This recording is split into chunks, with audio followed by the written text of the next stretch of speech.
Hello, and welcome to the Finding Something More to Talk About talk show. I am Nancy Rinch, your host.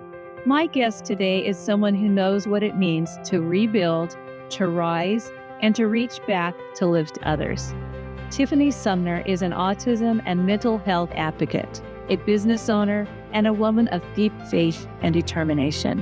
After losing her husband, she found herself navigating single motherhood, including raising a child with autism, all while building a thriving agency that empowers women to grow their businesses with confidence. Her journey is full of grit, grace, and purpose. Tiffany, you being here is such a gift. It really, really is. You are so inspiring to all of us. And I know any of the audience who has been following you, and many of our community has started to follow you, has just been taken back by what you have gone through. Take us back. You've had a devastating loss. You are still recovering from that. In the midst of that, you have built an amazing company, which we want to talk about. And you're also raising two wonderful children who are thriving, one with autism. Mm-hmm. My former husband committed suicide at the height of the pandemic. And so at that point, I was forced to really start from the ground up again. And at that point, having a child with autism and a boy and a girl all on my own, what I was coming to find out is that in this community, you feel really alone. There's not a one size fits all when it comes to autism. And so we were dealing with a crisis, and I was dealing with raising my son and daughter. My son's nonverbal, which poses a whole different realm of autism. And he's like level 3. Level 3 is considered the highest level of needs. They don't speak, they're not potty trained, they cannot make decisions for themselves, and they can be highly aggressive and violent. When the pandemic hit, all the kids were out of school. And so that, along with dealing with the devastating loss of their father, it put me in a position where I had to kind of realign and reevaluate everything and start to think outside the box, because the journey of autism it's a very isolating and scary one. I feel like in the moment of devastation, some people, they crumble, right? And I feel like my story started then. I was kind of like reborn in a way. How long was that process before you decided, I'm going to move forward, I'm going to move now? I can't stay complacent. I didn't have the option to sit around. I had to go outside, find resources, find my support group. Luckily, I have an incredible family. And then I had to pivot with my business and figure out during COVID how to balance all of them. It's all a learning curve. When my story started during this crisis, I think God just called me to be there as just a person of inspiration and support to others. I found this journey has been kind of like ministry in a way, not just to walk along my journey, but to help others at the same time, which really sort of segues into your business. Now, when did your business start? So I actually was consulting for agencies. I started out advertising, and then I went to PR. I worked with Walt Disney, and then a gentleman who owned an agency who actually created the Lexus logo. So I helped work on that team. And then I went from advertising to public relations in Hollywood. And I was right out of college, and I had no idea what I was doing. And I literally went door knocking. And this was before social media. This was before really big internet. We had Google, but so we didn't have LinkedIn. So I just went on, found through wherever I could, sources of PR firms. And I sent my resume, I think, to like 250 companies. And then I got a call back. And then I got this incredible opportunity to work kind of behind the scenes in fashion. I worked behind Mercedes-Benz Fashion Week, the Oscars, just a really, really great opportunity. So when you did that, it just kind of ignited and it sparked this idea of, you know what, I could probably do this myself. As you were observing the marketing strategies and how they were promoting. Yeah. And so then you said to yourself, let me try, right? Yeah. And then you started your business. So when was that? So there was a little bit of a gap between when I had my kids, but I still had it. I was still forming the business, and I was actually I worked like Kendra Scott, Sprinkles, Cupcake. There's a couple companies that sponsored my business and they believed in me. Between that time, going from PR, social media emerged in 2011 and with Instagram. And so that platform, I was noticing like how much that's going to ignite businesses and make them thrive. Where the woman part came in, is like the headstone of what I do. I was noticing that a lot of women weren't being heard. They just needed help. I mean, there's some credible business women out there, but I did notice there was a lack of confidence, I think, with some women, because they just needed a little bit more direction. I just felt like that was like my calling, is to identify that that's where I want to go with my focus. Well, what I like about what you do is you come to a person who is wanting to promote and grow their business, but you really spend the time to consult with them and really find out really what they're trying to achieve and how you're going to get them there. As a business owner, sometimes we can come up with the ideas and we know what we need to do, but if it's not promoted in the right way, it's not going to move. When I looked at your website for the first time, you just have a certain style and class about what you do and the way you do it. And you have a process.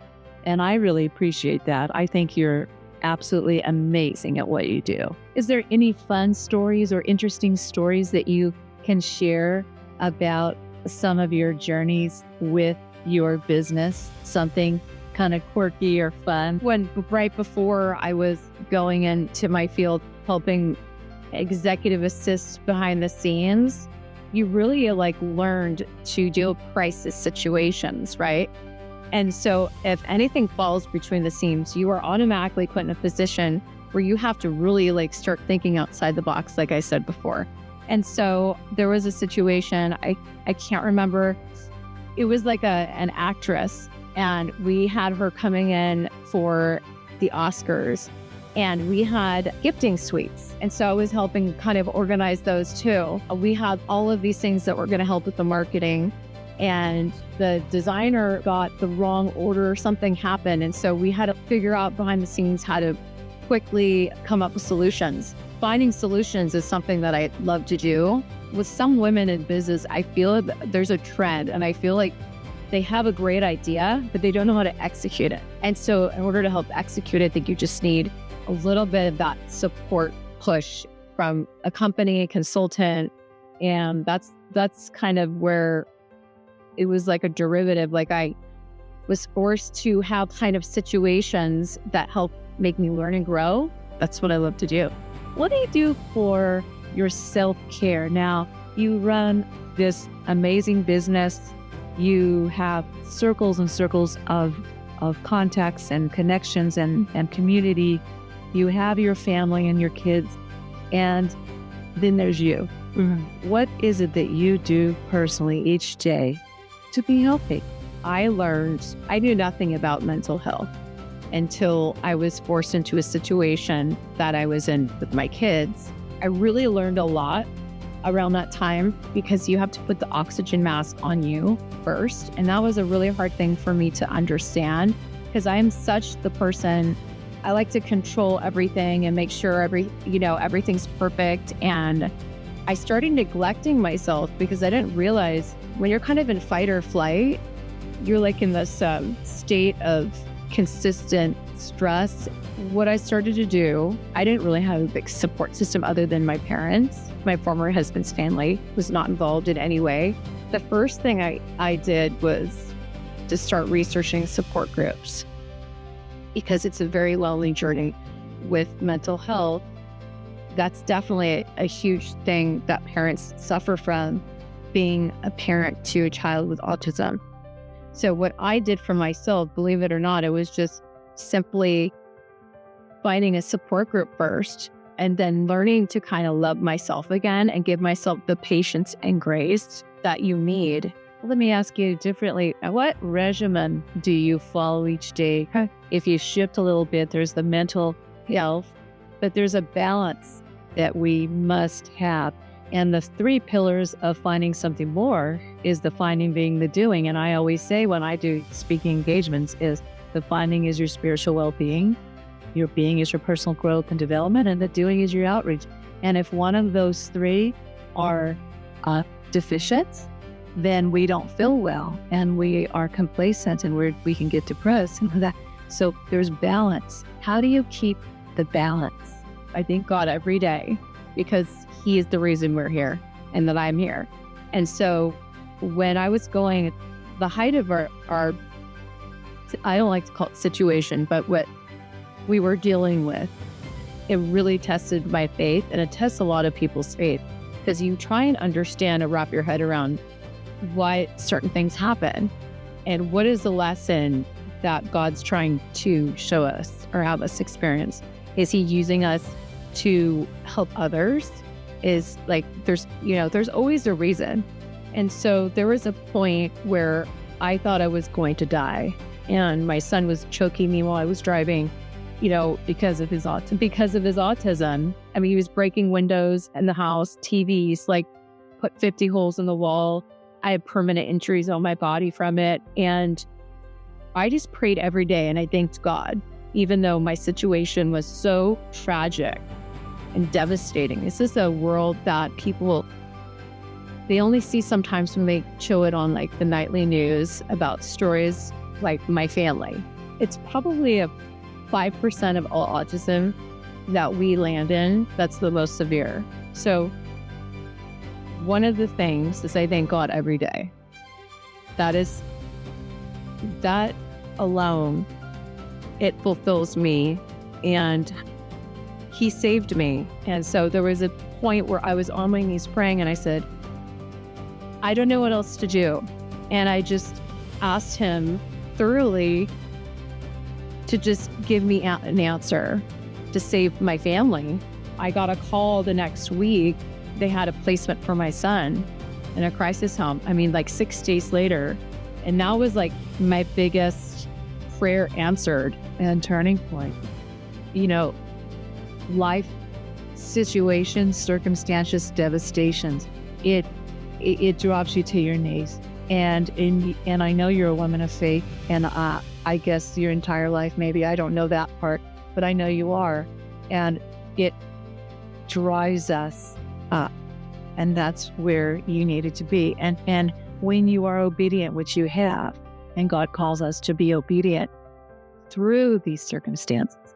And when I think of this beautiful, young, amazing woman who is so gifted in so many ways, and you have had to suffer through a loss of your husband, through 2 amazing children, with one with autism that is a daily, you could spend a full time on your one child, and you have that, and you have to work because you have to make your ends meet. And then you have a social life, and for you to have come that distance from 2020 to this day, you are incredible, and God isn't finished with you yet, and you know that. And I am just so excited to see what else He has for you. The journey that we're facing here on this earth is for others because we know the Lord. It's to bring others to Him. And why me? That's what people say. Why me? Why me? And it is not about that, as you know. And I've heard you even say. And it's not about the why me, but you are just doing a magnificent job navigating through each of these areas of your life. And I have to applaud you. I'm so happy that I've met you. Thank you. We were connected for a reason. Yeah. When I first met you, of course, beautiful, and she's so energetic and dynamic. And, she just draws people to her. And I just thought, wow, I did not know all of this until this year. Now, you may have told me a little bit here and there over the last couple of years, but it either didn't register or you didn't say it. And I just find that to be so humbling. on your behalf. Thank you. But I'm here for you. Finding Something More is here for you. Yes. We're really glad that you're a part of us. And because you're a nominee, no matter what happens in December, you're automatically a part of us as an alumni. And I love you and I appreciate you. I'm going to end on, what is your something more? So, given my journey and my story, my Finding Something More started when I was forced into a situation where I felt compelled to help other people. And that's where a form of ministry happened in my life. I felt God called me to be there for other parents and families and women. And that kind of became a huge focus. Aside from business and my children, I felt I was called to help others and to use my story to encourage and advocate for other families. There's such a challenge and there's such like a big mental health capacity that we need each other. We need a sense of community. Can I ask you a little bit about autism? Yeah. Because we are hearing more and more about it, which is great. And people say, oh, they're on the spectrum. Tell us a little bit about autism, what the signs are. When did you first detect that there might be something or a challenge with your son? So typically, I think the earliest they can get diagnosed is before their second birthday. So what happened was we thought my son maybe was deaf, and because he wasn't responding to his name. So we started throwing pots and pans on the floor because we were like, this is so weird. He's not even acknowledging when we call his name. And then he didn't flinch. So we went and got his hearing tested. And then the pediatrician said, I think we need to look into a neurologist. So then we did a series of tests, and to our surprise, he diagnosed my son at 2 years of age with autism spectrum disorder. And he was hitting every milestone except his speech was delayed. He could only say 2 words. And my daughter was speech delayed, and she was able to do the therapy and grow out of that. But with my son, it was like a whole different thing. And so basically we did all of the interventions, which is really, that's what we're encouraged to do, like speech therapy, ABA therapy, OT. We had people at our house every day working on therapy. We got therapy in school. As he got older, we noticed there's more challenges, whether it was behavior, him not being able to communicate effectively creates a lot of behaviors. It's like having like duct tape over your mouth and you cannot communicate what you're like trapped in your body.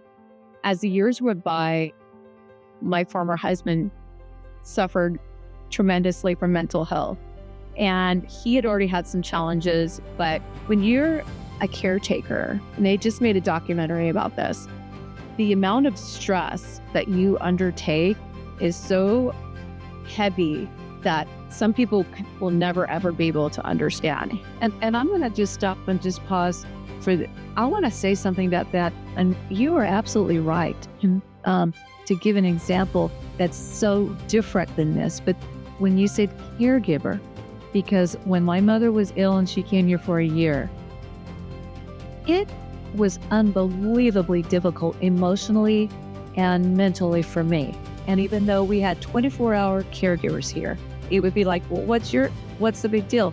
The stress level, it's very hard to explain it to someone. I can't even imagine what you and your family have endured. I mean, it's published. A lot of autism families, they experience the same level of trauma as a combat soldier. There's not enough resources and support for our community. I have high hopes for the president and RFK to kind of come up with more solutions. I mean, it's great to find out what causes autism, but at the same time, we need answers. We need answers more than we do to pinpoint. I mean, there's so many things that can cause autism, in my opinion. But as your child grew, how old is he now?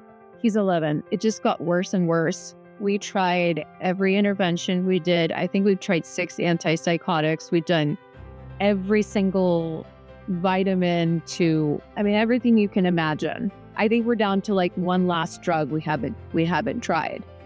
And I mean, we've tested with MRIs, EEGs. We're going to be doing another EEG because the level of severity of self-injury, he's been hospitalized many times. He's probably going to go to the hospital today, to be honest, because he has punched himself so hard. He already got a concussion like a month ago.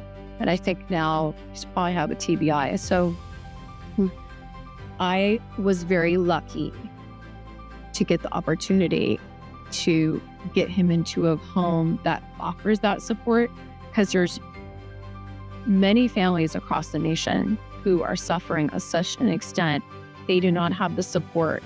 And I remember Dr. Phil did an interview when this was like 10 years ago, because now they didn't really know what autism was back then, like 10, 20 years ago. They had an idea, but now it's so prevalent. It's like a national crisis, worldwide actually. They had several families on he interviewed. One was in prison because she tried to put her son and her to sleep in a car with gas because they were out of resources. And it's a horrendous thing to watch, these families on stage and then him interviewing. And I just heard about another woman, an elderly lady, got a cancer diagnosis, and she ended up killing her and her son because there was no caretaker to take over her son. Like, this is horrendous. These stories have to be shared, and we need help.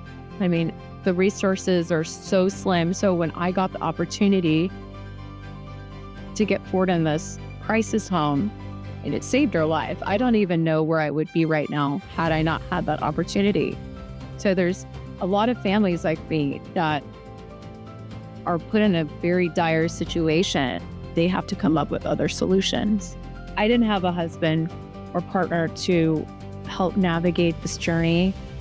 I had to lean on my family and lean on like researching, utilizing resources. I've been involved with TACA. They're a nonprofit that helps support the autism community. So I've been heavily involved with them, and I've built a network of a community on social media. Yeah, and I've gotten hundreds of messages, thousands, yes, from strangers across the world. I think when you actually posted the story, that's when everything kind of blew up. And that's where I feel like, wow, that is your purpose and mission, right? Yeah. Is there anywhere that you would like people to donate? Where can they go to donate? Well, there's a couple of places, and we actually just came out, a candle company came and made a candle in my son's name. So we sent all the sale proceeds, percentage of them, to the Chalk Autism Foundation. So that and TACA are two autism nonprofits that we heavily support. I feel like the most beautiful chapters of your life come from the hardest pages. Truly going through these seasons with my children and myself, I mean, I would have never guessed this would be my life 20 years ago. There's a purpose, and I would put here for a purpose. And, you know, living in Orange County, I grew up in Newport Beach, and there's a lot of vanity and there's a lot of pressure. And until you put, like, that's not what matters. Family matters, your health matters. And it completely transformed me as a person and how I can help others. And I mean, I don't know how I do it either sometimes. So I get messages from people, and I think the messages I get saying, thank you for being vulnerable and creating a space in our community where people can see how hard you have it and that they can have some kind of glimmer of hope. I mean, when I started getting all of these messages, I'm like, wow, you know, I have to continue this. I think this is it. You're still healing. Yeah. And you're also healthy, and you're doing it simultaneously. You're incredible, and I adore you. I adore you. I really, really do. I think that your journey has just begun, and the women and men, everyone that you're going to touch and the lives that you're going to touch is going to be huge. And that is what God calls us to do, to be fishers of men. Yeah. Thank you so much for joining me here today, and thank you for being a part of us. Until next time, remember, there's always something more to talk about. Hi, I'm Tiffany Sumner, mental health advocate and autism mother. If you just found out your child was diagnosed with autism, you're never alone. There's always a community. There's always a support system. That's one of the fears that a lot of parents face, is that they think that they're alone. There's a lot of other families out there who are suffering the same journey. I want you to know not to lose faith and to always lean on a support system in your faith, whatever faith that may be, that is going to hold it together for you. And that's going to pave the way, you and your child's journey together. It's really important for you to also understand, even though we go through really hard, dark times, there is a light at the end of the tunnel. Never give up and lose hope. Your child deserves to be fought for. That's part of advocacy and being part of your community, to share your story and be vulnerable. That's where you're going to find your people. I'm here today to help encourage that message and to help people that have not started this journey quite yet to understand there is hope.